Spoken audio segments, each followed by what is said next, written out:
اسلام کی پہلی مسجد ہے جو حضرت محمد صلی اللہ علیہ وآلہ وسلم نے خود تعمیر کی۔ یہ مدینہ منورہ سے 3 کلومیٹر کے فاصلے پر واقع بستی قباء میں واقع ہے۔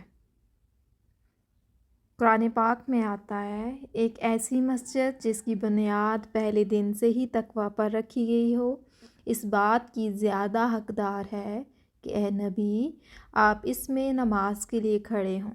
وہاں ایسے لوگ ہیں جو اپنے جسم اور روح کو پاک کرنا پسند کرتے ہیں اور اللہ پاک رہنے والوں کو پسند کرتا ہے۔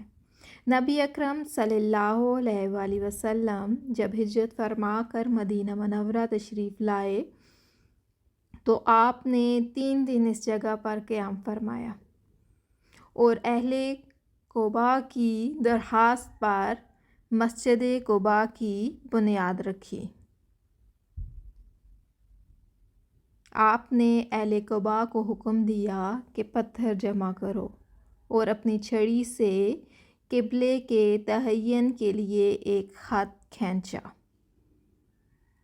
اپنے دست مبارک سے ایک پتھر بنیاد میں رکھا، پھر اصحاب کرام کو حکم دیا کہ ہر شخص ایک ایک پتھر ترتیب سے رکھے۔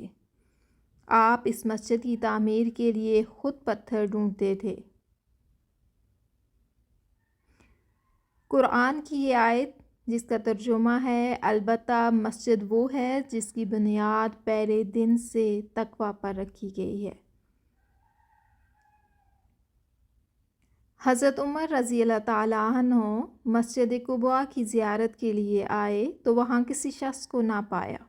آپ رضی اللہ تعالیٰ عنہ نے فرمایا، قسم ہے اس خدا کی جس کے قبضے میں میری جان ہے، میں نے پیغمبر خدا کو اس حالت میں دیکھا ہے کہ اپنے اصحاب کے ہمراہ اس مسجد کی تعمیر کے لیے پتھر ڈھونڈتے تھے۔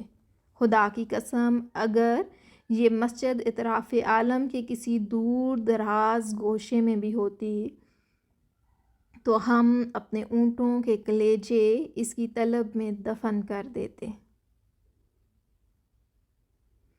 حضرت ابو ہریرہ رضی اللہ تعالیٰ عنہ سے روایت ہے کہ آپ نے فرمایا، جس نے 4 مسجدوں مسجد حرام، مسجد نبوی، مسجد اقصیٰ اور مسجد قباء میں نماز پڑھی اس کے گناہ بخش دیے جائیں گے۔ ترمذی شریف میں آتا ہے کہ آپ صلی اللہ علیہ وآلہ وسلم نے فرمایا، مسجد قباء میں نماز پڑھنا عمرے کے برابر ہے۔